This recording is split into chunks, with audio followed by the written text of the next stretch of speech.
Something that's interesting about the Mormon Church is one thing I was thinking about leaving the church is, like let's say you're a person that deals with suicidal thoughts or whatever, and you realize like a Mormon who is suicidal versus an ex-Mormon who is suicidal, thinking about suicide as a Mormon, as a believing member, is it's not thinking of death as a relief.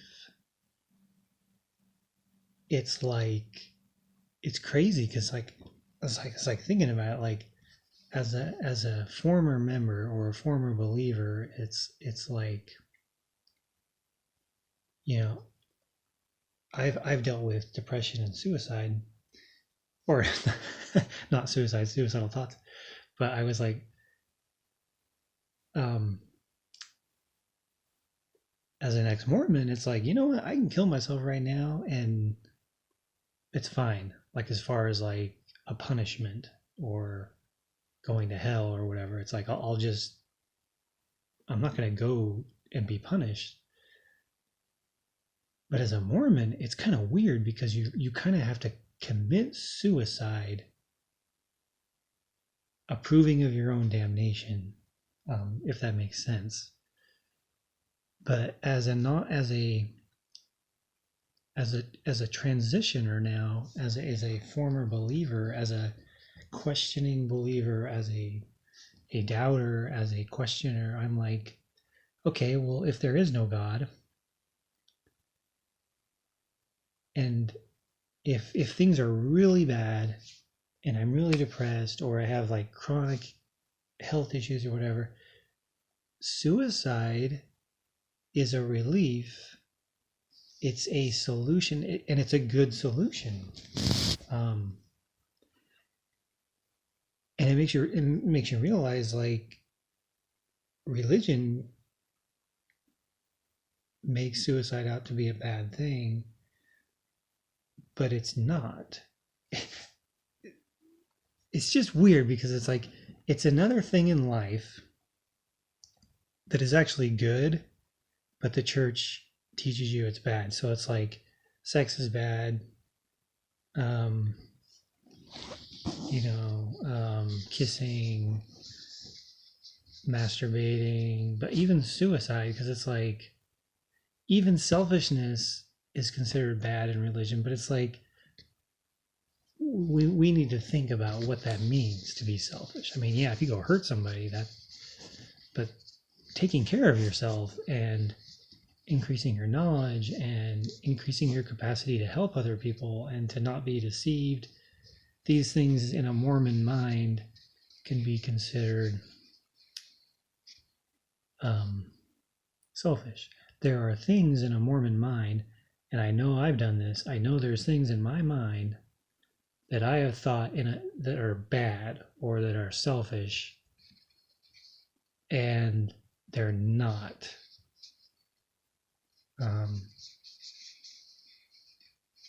Anyway, I didn't even get to express my main point for this video. Okay, so my main point in making this video was,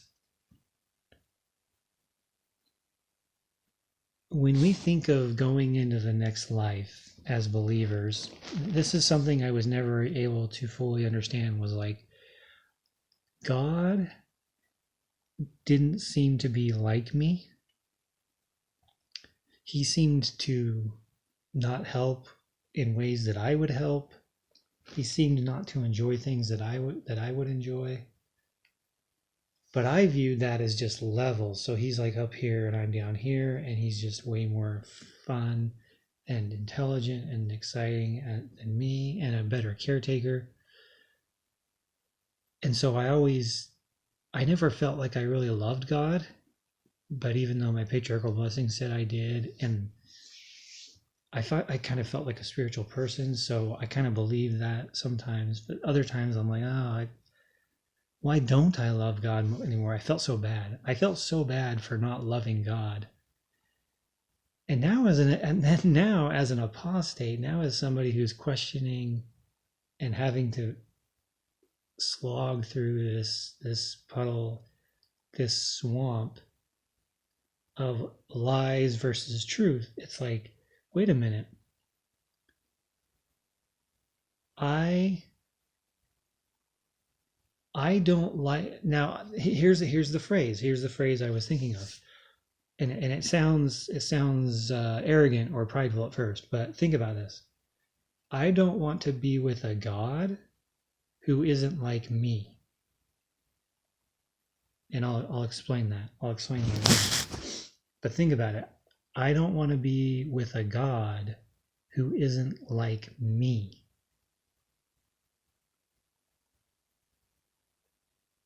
And what that means is this.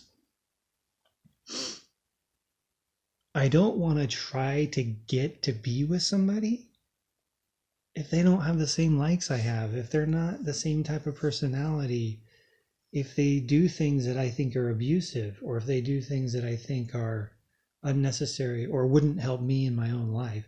And I'm talking about good things, like, stuff that has to deal with money and food and pleasure and companionship and stuff like that.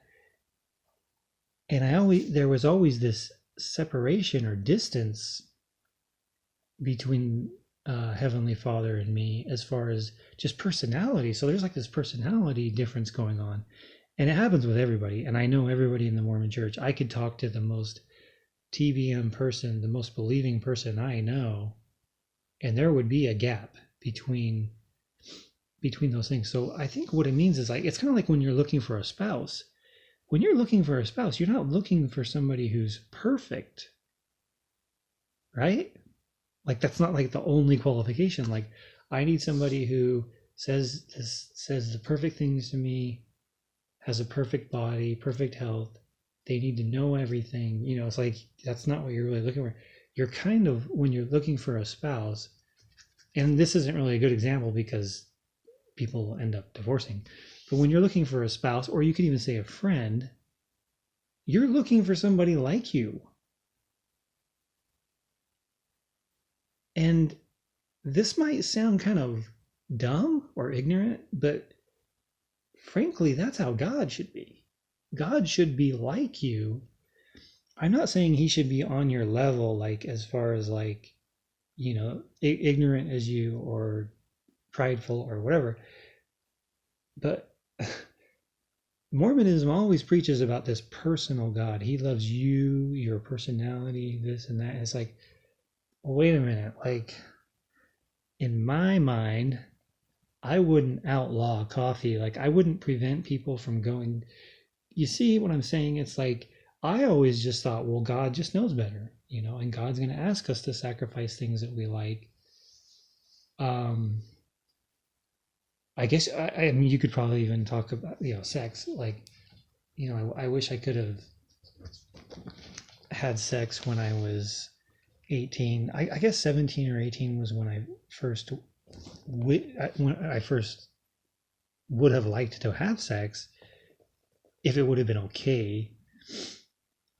And I'm like, that's so weird. Like, I have this body, and I'm not talking like, it wouldn't even need to be like D and the V. It could just be like just being naked with another woman, even just not having like real sex. But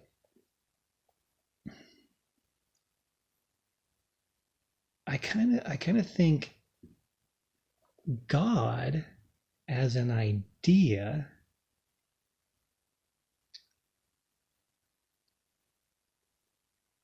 doesn't make sense, because it's almost like, if there really is a God, there needs to be many gods, because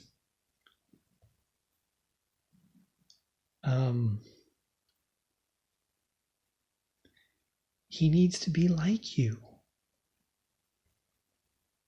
And I even used to think this in my mind, like when I was a missionary or whatever. It's like I'd come across people and it's like they need to believe in a different God than me because their life is so different, their personality, their sex, their race.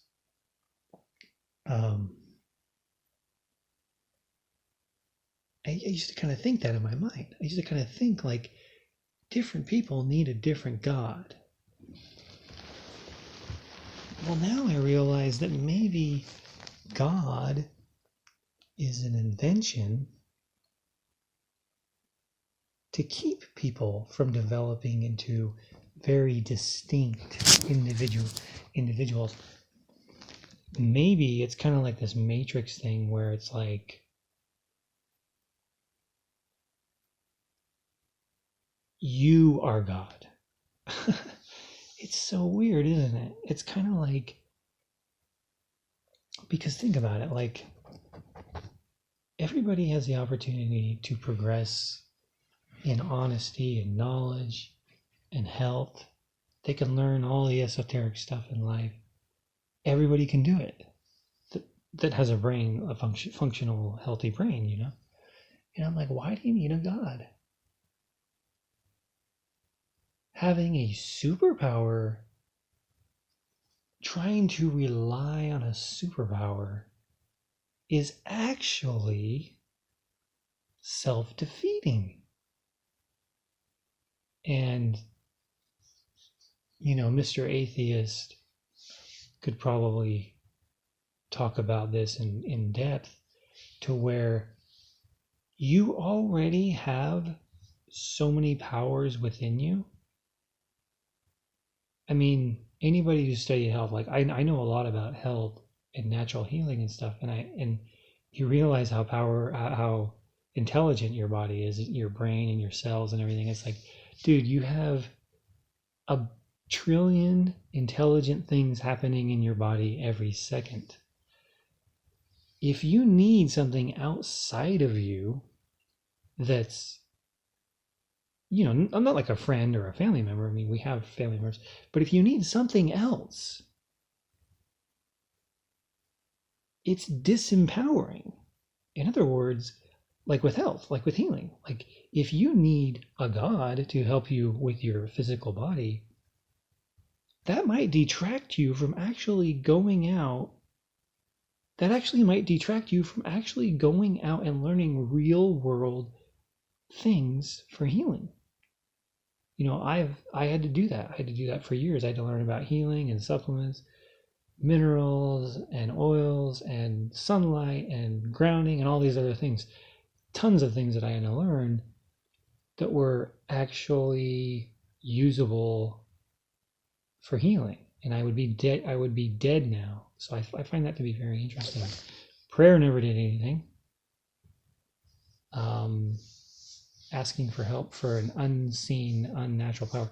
But you know what did help? People helped. Do you know why people are powerful? Because people have the same body as you. They have the same brain as you.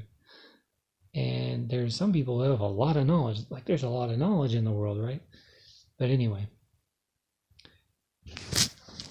So I hope that this can help people understand. I mean, mainly I'm making this video to kind of understand this kind of thinking where it's like